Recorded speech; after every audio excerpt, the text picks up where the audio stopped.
I think my worldview and perspective has changed since moving down here. I think I'm a lot happier being here. Philly sort of became a very stagnant, cold, dark place for me. So a lot of the record stems from like frustration and that darkness. But life is good here. The songs, a lot of them were written 2.5, 3 years ago, while in Philly. Most of it was recorded in Philly and Brooklyn, and then when we moved down, we did a couple just kind of sessions in the house, just to kind of, you know, update everything. But yeah, it's interesting for the record to come out when like a lot of the songs are 2, 3 years old. So I guess there's a lot of people that are feeling a certain level of discontentment. I think that people's comfortability has been they've been kind of shaken out of it with, like, you know, the political climate or the social climate. But I kind of just been on that for, you know, this record, like I said, came from similar feelings happening 2, 3 years ago, which is just kind of further proof that all this stuff are just timeless human issues. The power that music could have over people has kind of surpassed my expectations. Just like messages that I've gotten from people and saying like, oh dude, like I heard the song and it just, like holy shit. You know, and maybe that wouldn't have happened if things were not happening the way that they are. Like there's this really strange alignment of a worldview that's happening with where I was, where a lot of people, more people are now. Just like yelling and noise, yelling at each other on the internet.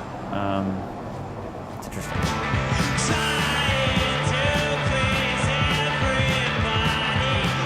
We chose Please Yourself because we knew that we were going to perform in the middle of an intersection. We were going to break down the truck. So we were prepared for any kind of police confrontation, but we chose the shortest song so that we could at least potentially get through a whole song without getting shut down. So it ended up kind of working both ways. Like logistically, it was a short song, so it was a good choice, but also kind of the whole like attitude and sort of the in-your-faceness of the song kind of worked well for the environment.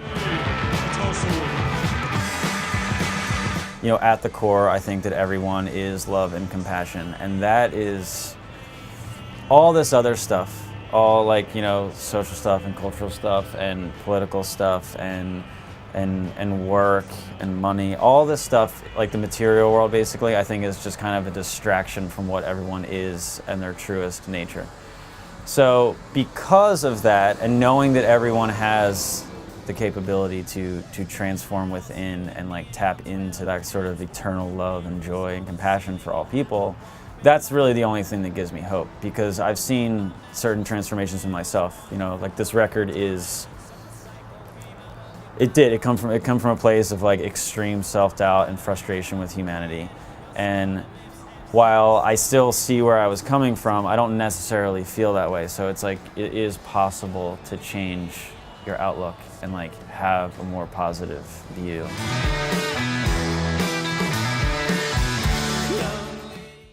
People get high on likes, man. I like that. You all get high on likes. I do too. No, it's a thing. I mean, it's weird. It's a weird thing. It's a weird world.